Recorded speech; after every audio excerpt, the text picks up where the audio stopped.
Terminó la Copa del Mundo Estados Unidos, México, Canadá 2026.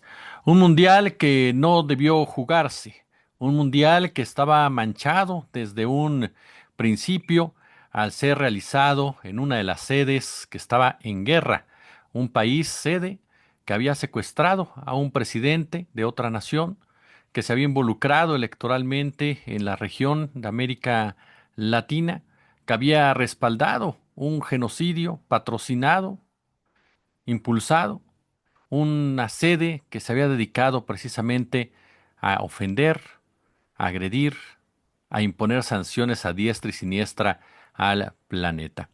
Una sede que se dedicó a cazar migrantes y que sigue cazando migrantes, profundizando el odio en cada parte de su territorio. Un mundial que finalmente se vio afectado por decisiones arbitrales, por una FIFA totalmente sometida ante el poderío imperialista.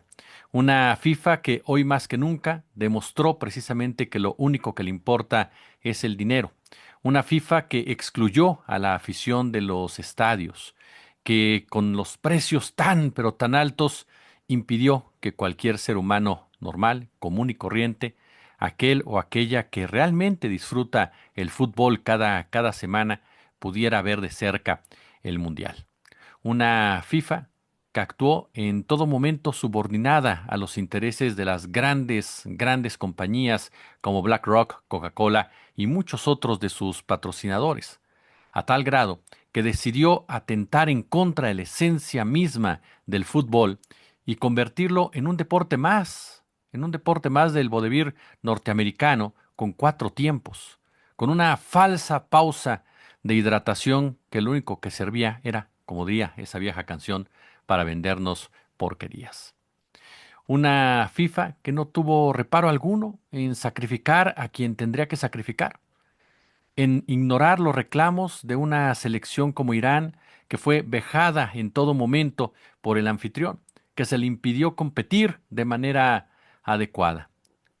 Una FIFA que por órdenes del presidente de Estados Unidos decidió retirarle la tarjeta roja a un jugador de la selección local, generando mucha, pero mucha animosidad.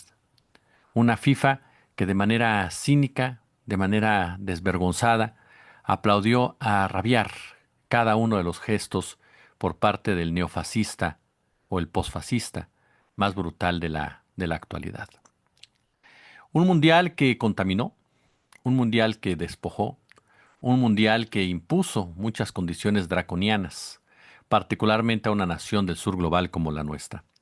Pero también es justo decirlo, un mundial en donde los pueblos le arrebataron el protagonismo a los políticos, en donde los pueblos decidieron disfrutar cada minuto y cada segundo de los partidos, en donde los pueblos, enfundados en sus playeras y camisetas piratas, gritaron con ahínco, con fuerza, cada gol de su selección, que bailaron la chona, que bailaron a caballo dorado, que bailaron, cantaron, gritaron, volaron, se bañaron, se sintieron ajolotes, se empujaron unos a otros, se divirtieron y fueron felices durante muchos, pero muchos días, hasta el momento en que el árbitro dio el pitazo final en el monumental e histórico Estadio Azteca, que le pueden poner el nombre que quieran. Para el mundo, para nosotros, para el pueblo, siempre será el Estadio Azteca. Un mundial en donde nos dijeron que un jaguar era la figura, era la mascota, y decidimos convertir a un pato en el acompañante de nuestra selección. Un mundial en donde nos dijeron que Shakira tenía la canción oficial, pero nosotros dijimos, no, el Divo de Juárez es el protagonista de la misma. Un mundial en donde vimos con mucha admiración a un portero de 40 años de una nación que muy pocos sabían y muy pocas sabían en dónde se ubicaba en el mapa, que nadie sabía cuántos habitantes tenían. Un Bociña que pasa a la historia como aquel Roger Milla, ¿se acuerda? De 1990, que maravilló al mundo a sus 38 años de edad. Una selección de Egipto que murió en la línea. Una selección del Congo que nos maravilló con sus protestas políticas.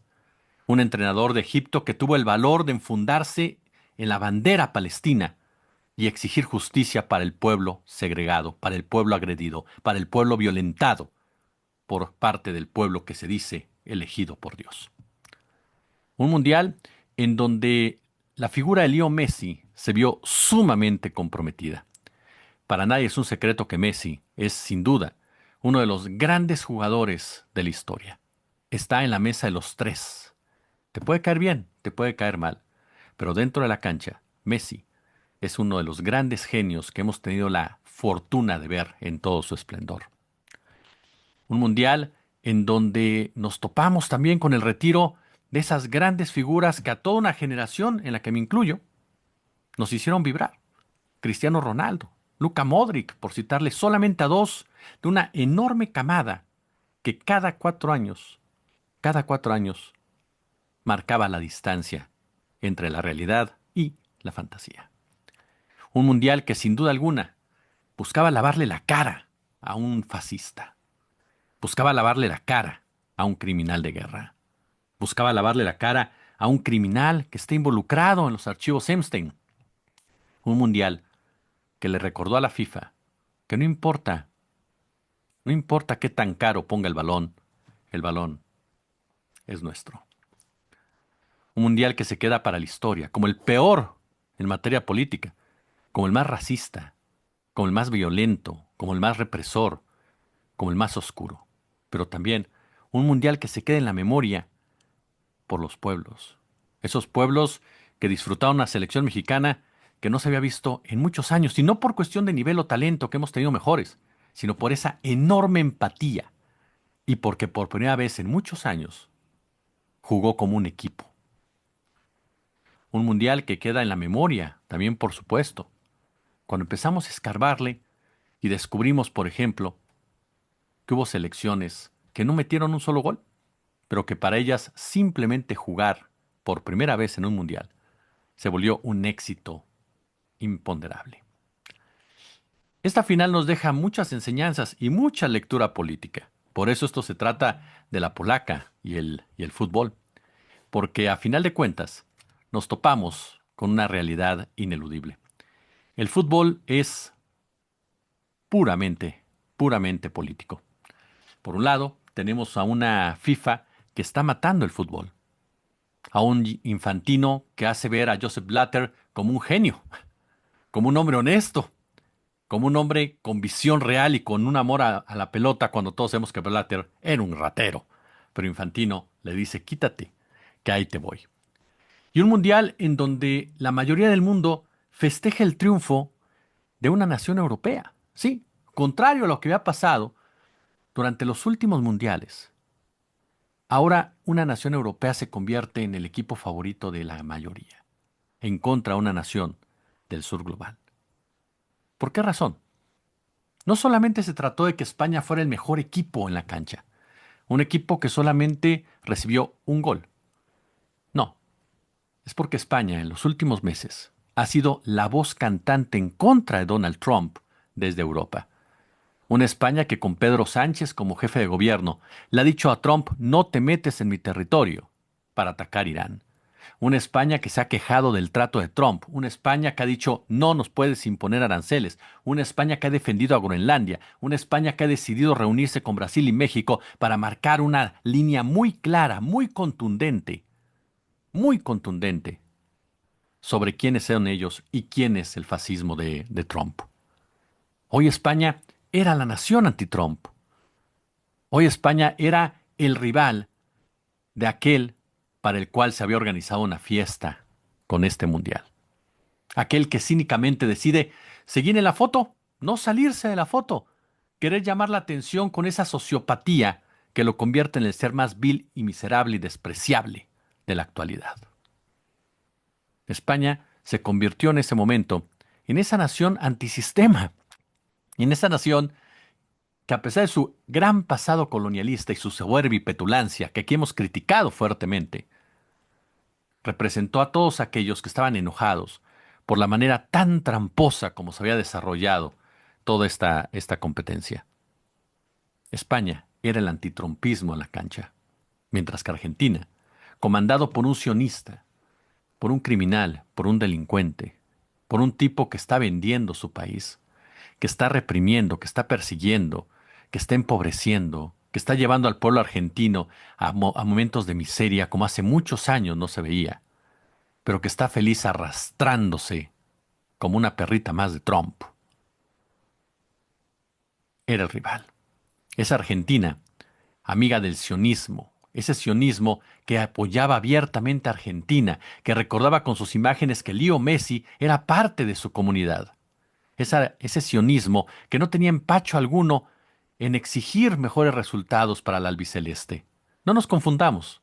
Argentina futbolísticamente es una potencia y tiene grandes jugadores, y como Messi no hay dos en la actualidad. Pero políticamente era el enemigo, era el sistema, es el pro-yanqui, el pro-sionista, el que está a favor de los hombres que hacen la guerra y destruyen este planeta.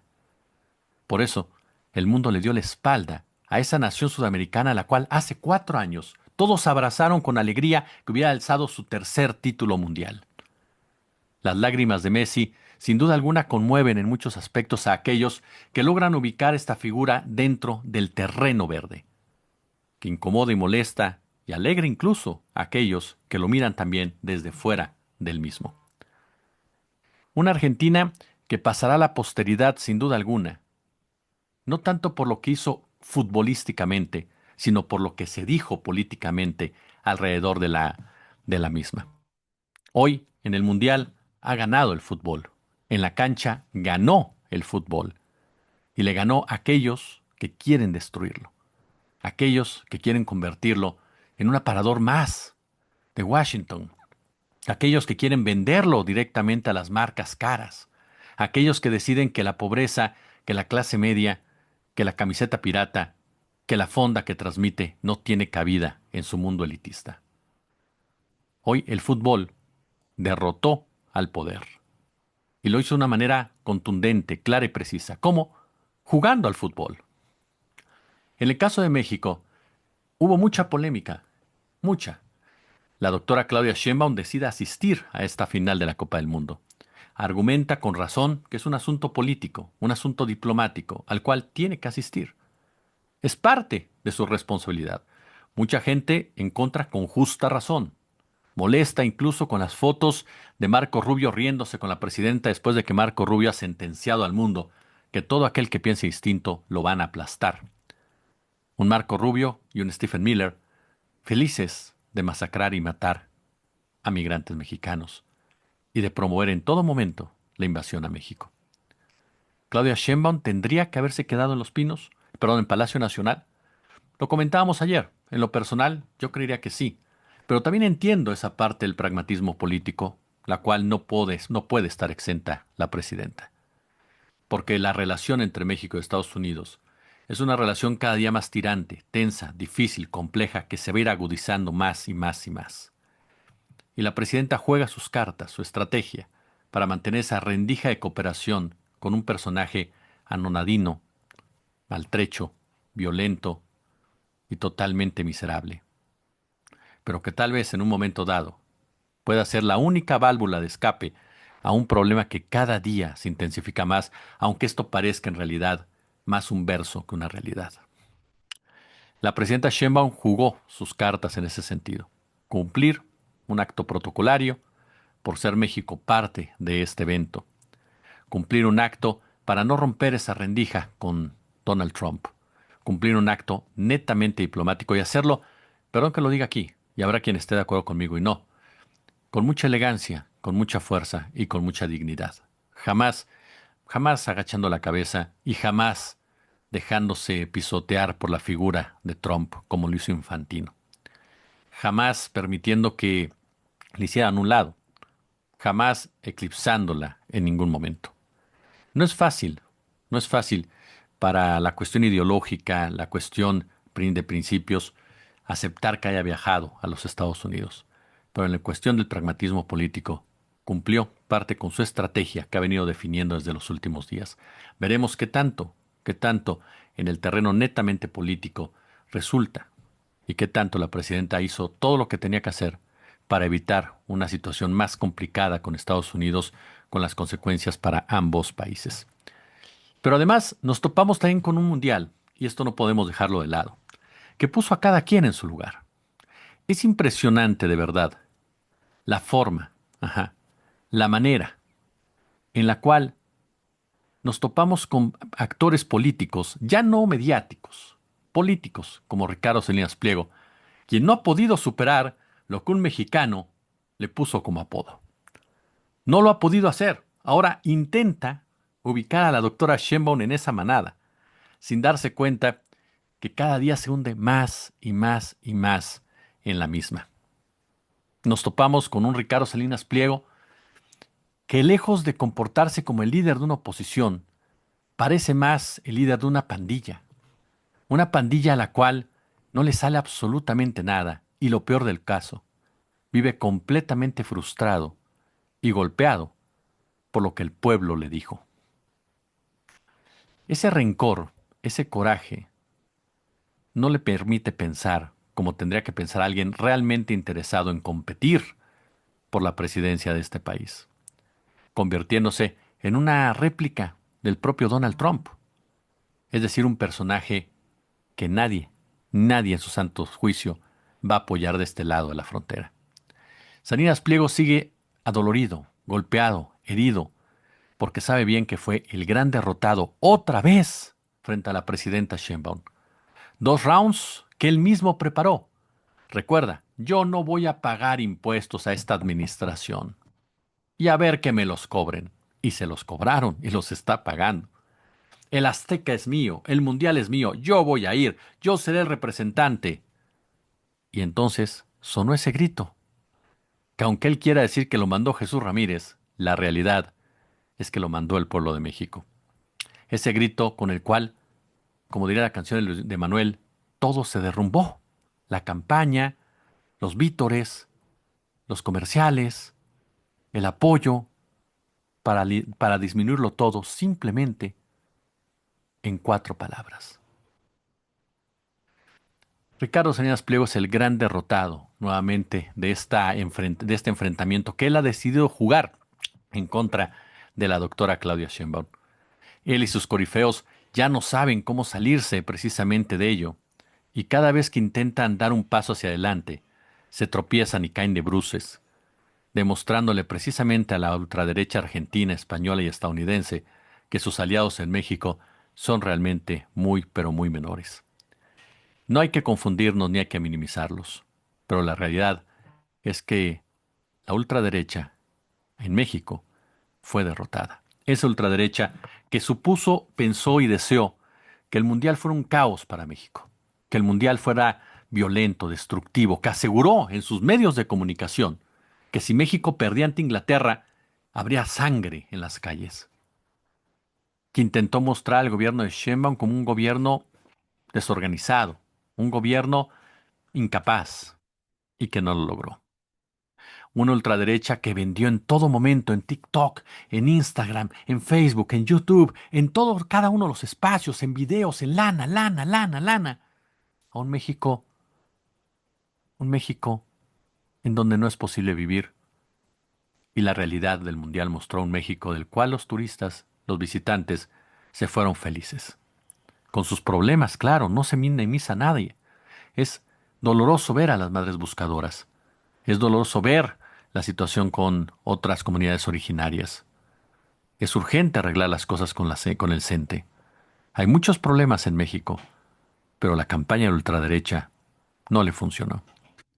Y no le funcionó porque desde el primer día en que su líder pisó el Azteca, fue rechazado por el pueblo de México. Un mundial que sin duda alguna nos deja también esta frase de Maru Campos, ¿no? Que de manera muy particular escribió lo siguiente en su posteo. Raza, ya sabe usted, lo siguiente. Fíjese usted lo que posteó este personaje tan particular. Raza, si le ganamos a Messi, ¿quién dice que no le vamos a ganar al hoy partido gobierno de la mentira y la muerte Morena?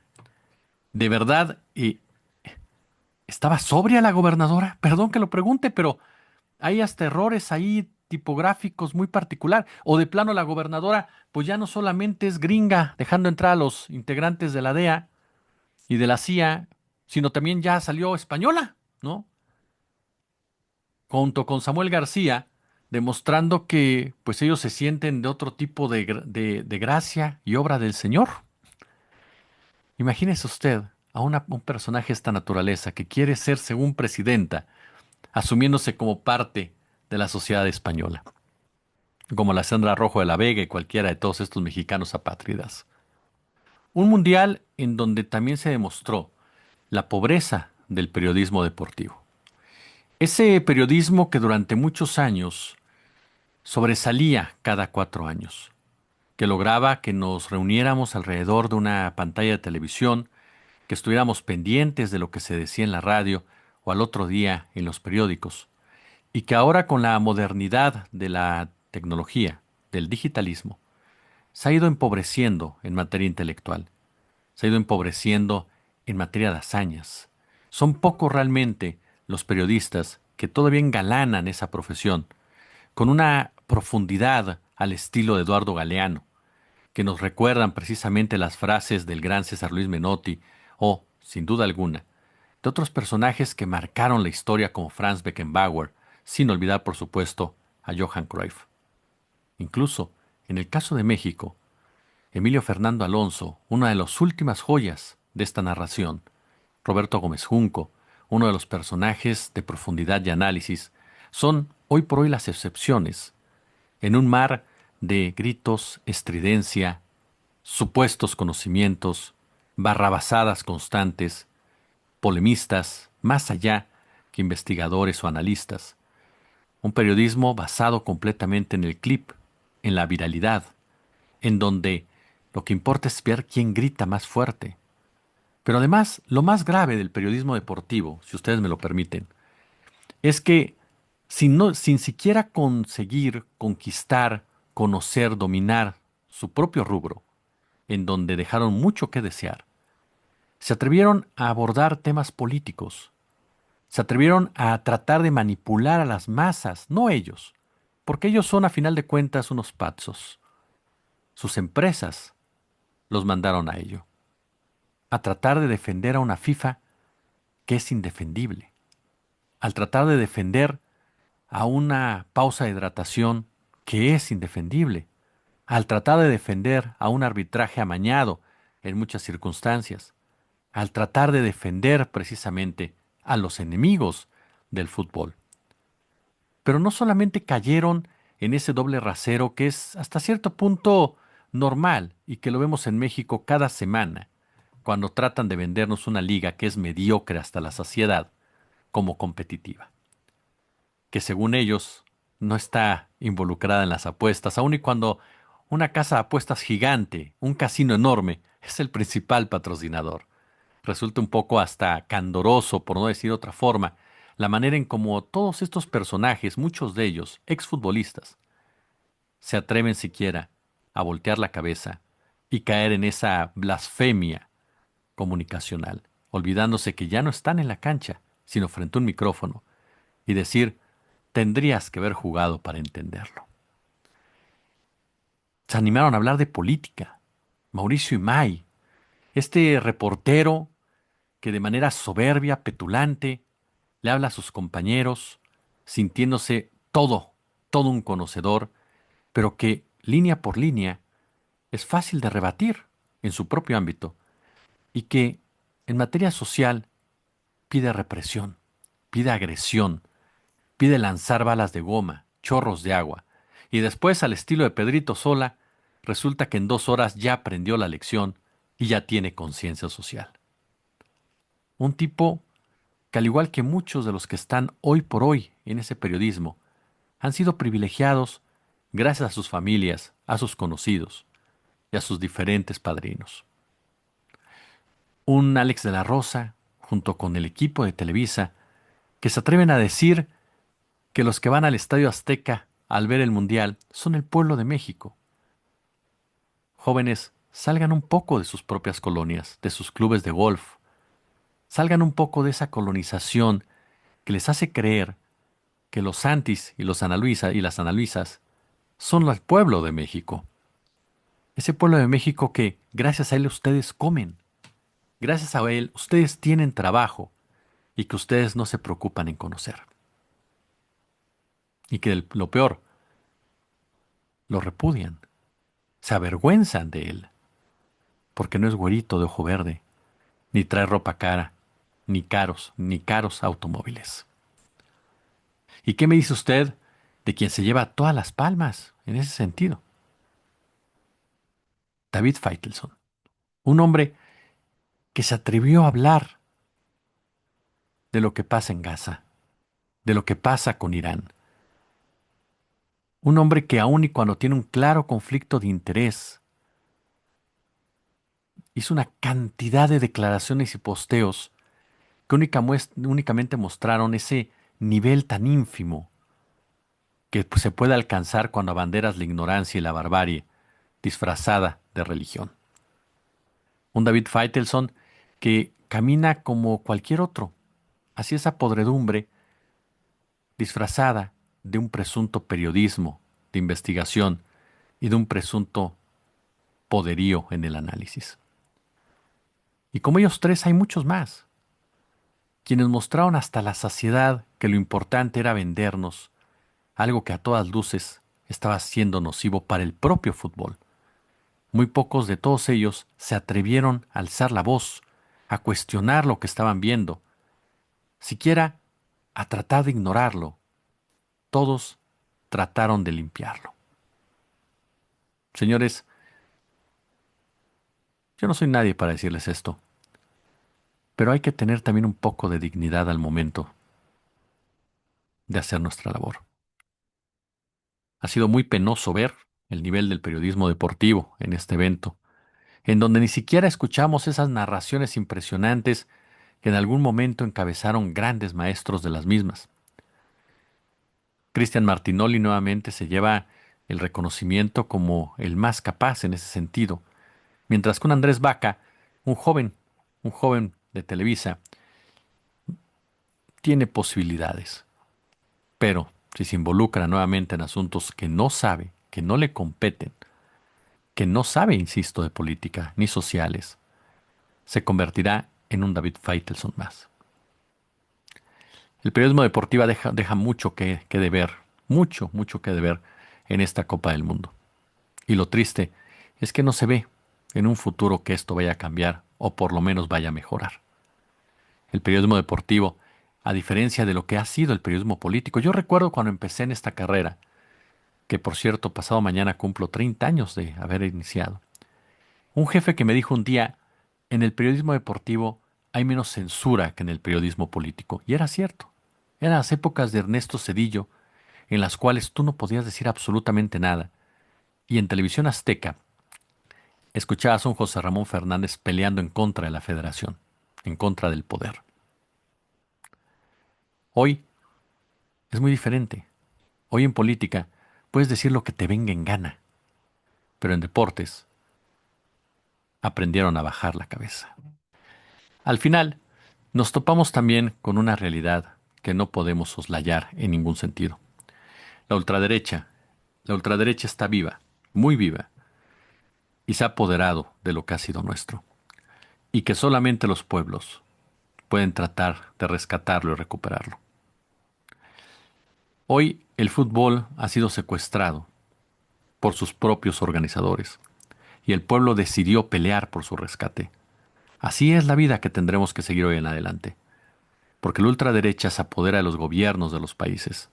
Quiere vender nuestros territorios, quiere vender nuestro petróleo, quiere quitarnos nuestro voto, quiere destruir nuestras democracias. Los pueblos son los que tendremos que defender cada uno de estos puntos desde nuestras diferentes trincheras. Yo sé que hay gente que le gusta el fútbol y gente que no, pero hoy el fútbol nos recordó que los pueblos son los que tienen el balón y que cuando nos lo quitan, tenemos que aprender a gambetear, tenemos que aprender a pararnos en una línea de cuatro, tenemos que aprender a jugar en equipo para demostrarles a esos poderosos que juegan solos que se van a topar con pared. Como siempre un gusto, como siempre un placer. Pulgares arriba. Y les recuerdo que a partir de la próxima semana de Polaca y Fútbol se transforma en un espacio para hablar también de políticas pero con películas, de teatro, con política, de cómics, con política. Nos vemos. Como siempre un gusto, como siempre un placer. Gracias. Que tengan ustedes un excelente, excelente fin de semana, excelente semana. Y les repito, algo que para mí sí es muy importante. Le mando un fuerte abrazo a todos mis amigos argentinos, que sé que sufrieron una derrota como esta, porque para ellos el fútbol es muy importante. Y un abrazo a mis amigos españoles, que sé que también lo están disfrutando muchísimo. Pero al final, un abrazo al fútbol, a ese verdadero fútbol, que todos los días nos enseña que no hay que cejar y que aunque el árbitro esté en contra nuestra, hay que seguir adelante. Gracias.